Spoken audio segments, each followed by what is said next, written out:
ও মা, খিদে পেয়েছে, কিছু একটা করে দাও না। আজ সন্ধ্যে কি খাবি বল? করবে তাই? ঘরে কটা পটল আছে, তো কি করে দেবে আজ? পটল পুরের পাটিসাপটা করে দিই। বাহ, দারুণ খাবার। একটু সাবুর সাথে ছোট বাটির 1 বাটি ময়দা, স্বাদ অনুযায়ী নুন। যতক্ষণ না একটু পাতলা হচ্ছে ততক্ষণ একটু জল লাগবে। ব্যাটারটা তৈরি হয়ে গেল। বাইরে যা বৃষ্টি হচ্ছে, গুড়ি গুড়ি হোক, তবু ভিজে গেলাম পুরো। কয়েকটা পটল ছিল, পটলগুলো একটু সামনে আর পিছন দিকে একটু করে কেটে নিলাম, আর ছুরি দিয়ে ভেতরের ভেতরে দানাগুলো বের করে নিলাম। ওই দানাগুলোই কিন্তু বেটে নেবো, পুর বানাতে লেগে যাবে। তারপরে ওই পটলের গাটা আস্তে আস্তে করে ওই ছিলে নেবো, পটলের ভেতরের শাঁসগুলো ওগুলোকে ছিলে বেটে করবো। ঘি দিয়ে চিনেবাদাম ভেজেছিলাম, সেই ঘিয়ের ওপর 1 চামচ তেল দিলাম। তারপরে পটলগুলো তুলে দিলাম। পটল ভাজা হয়ে গেছে। ওই তেলেই 1 বাটি পেঁয়াজ কুচো। এবার পেঁয়াজগুলো হালকা ভেজে নিলাম।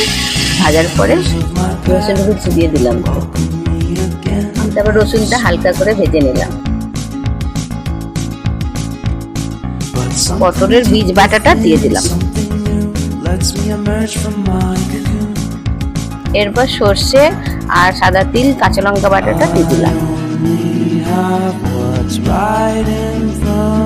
তারপরে আলু যেটা ম্যাশ করে রেখেছিলাম সেটা একটু দিয়ে দিলাম। চিংড়ি মাছ ভাজাগুলো দিয়ে দিলাম।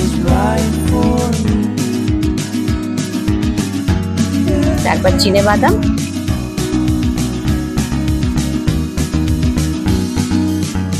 তারপরে পোস্ত বাটাটা দিয়ে দিলাম। দিয়ে একটু হালকা আঁচে নেড়ে গ্যাসটা অফ করে দিলাম। ঠান্ডা হয়ে যাওয়ার পর 5টা পটলের ভেতরে পুরগুলো ভরে নিলাম।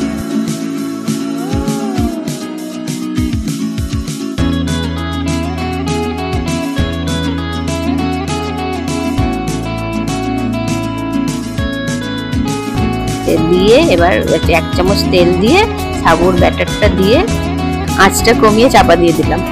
পাটিসাপটা বানিয়ে নিলাম। ওটাকে এপিট ওপিট দুপিট সেকে নিয়ে তারপরে পটলের পুরটা মাঝখানে দিয়ে রোল বানিয়ে নিলাম।